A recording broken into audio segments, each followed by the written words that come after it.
When I started my cybersecurity career, or as some people call it, my legal hacking career, I didn't know how to position myself to make more money. And over the years, I've learned some tricks which I think might help you, especially whether you've been at a career for 5, 6 years doing reverse engineering, or whether you're just getting into penetration testing and you're starting off doing like Nessus scans. There's a couple tricks you can do which typically lead to more money, especially when you're in an enterprise or even when you're looking for your next job. And the thing I found was that you have to position yourself to be the profit maker.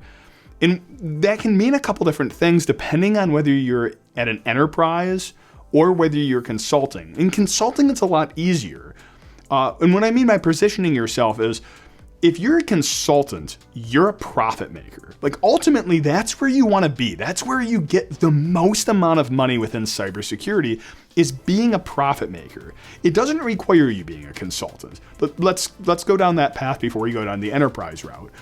If you're doing cybersecurity within consulting, whether it's penetration testing or like at like a big company like a Mandiant, you're the product. Your skill set is the product. You're the moneymaker. Whether you do a penetration test, and it's really easy to determine your worth, not as a person, not as like anything weird like that, but like ultimately your job is to drive revenue for the company.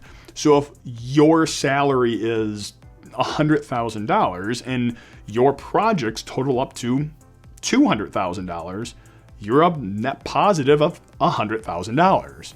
Now, there's other things like there's health insurance and there's a lot of like hidden expenses and infrastructure and things like that. But ultimately, it's a pretty easy calculation to show yourself as a profit maker at that company.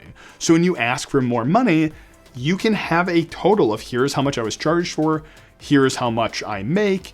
Like let's delta this thing. And that's the position you want to be in. Well, again, enterprises is a little different, but there's still a way of doing it. So when you're presenting findings, if it's a consulting company, that report you ship off, every report, every project, if you're doing malware analysis and you're at Mandiant, that yields money, that yields profit. At an enterprise, it's a little different because let's say like you work at like a coffee company, and this it's like midnight here and I'm doing a video, so it's not coffee. But if it was, it'd be good coffee, because the best part of waking up is most definitely not Folgers in your cup. I picked this up to grab a drink and I'm like not ranting. So if you're at an enterprise, this becomes a little bit more difficult because I use the example of a coffee company. Your job, if you're a security tester or a developer building their website, like this isn't even specific to security, but if you're a developer who designs their web page, ultimately, your job is not coding. Your job is not security. Your job is to sell more coffee. So anything you can do to position yourself to sell more coffee helps drive revenue, and you can tie your career to the worth of that project. Let me go with this. So we, coffee company, we want to sell coffee into the government, or heck, we want to go online. We want to sell our coffee online. We then need a web page. We're going to take credit cards. Therefore, because we're taking credit cards, we need to be PCI compliant. To be PCI compliant requires a couple different things from a security perspective.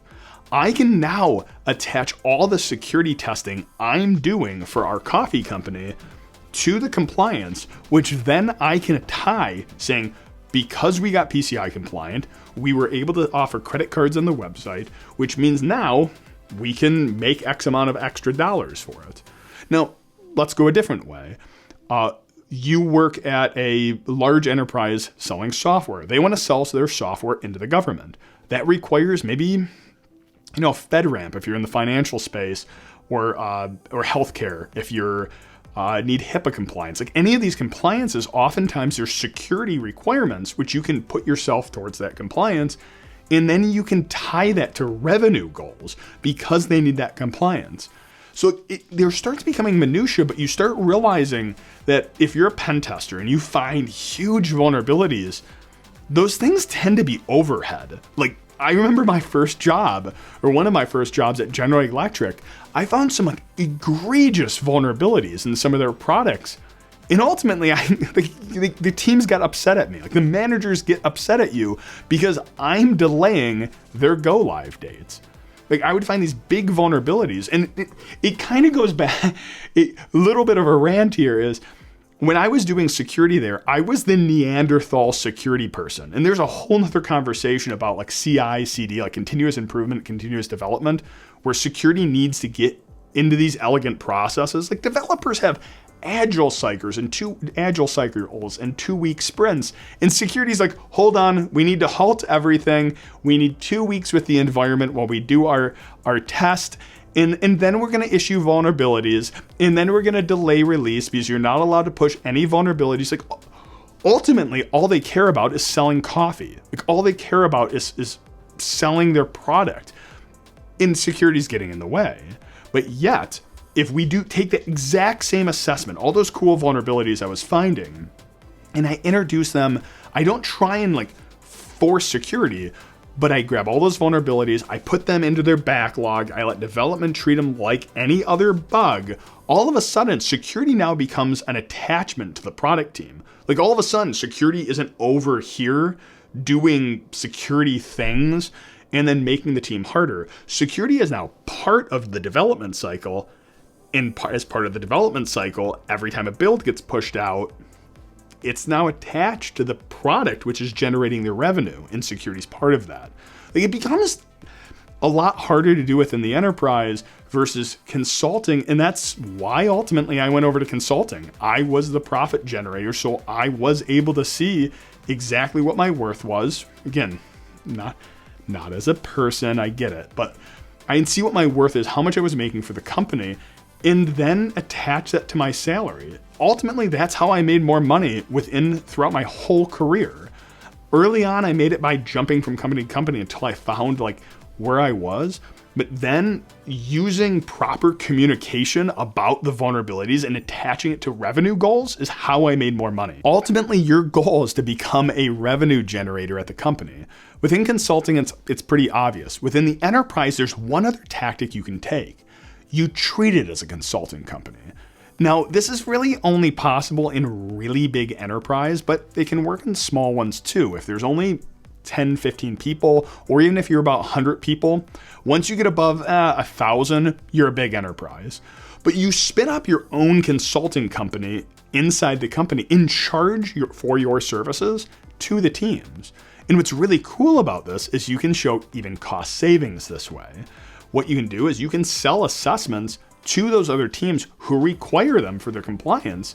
And now it's funny money going back and forth, but you can show it in a budget sheet of how much you saved instead of using external services, which justifies your existence there. But also, you can show there's money coming into your team, and you might be able to build your own budget this way. It's much more difficult. You almost need an accountant internally to do it. That's why it's more practical at an enterprise level, but it's another idea. Your goal, attach yourself to the revenue goals of the company in your tasks. And if your tasks don't do that, try and push them off to someone else. Because if they're not ultimately selling more coffee, they might not be worth your time. I hope this rant kind of helped you figure out like maybe a way to make a little bit more money. In the next video, I'm going to talk about what is the most important thing I focus my time on nowadays and what I wish I would have done for a lot of my career. Overall, hope this helps, and hack on.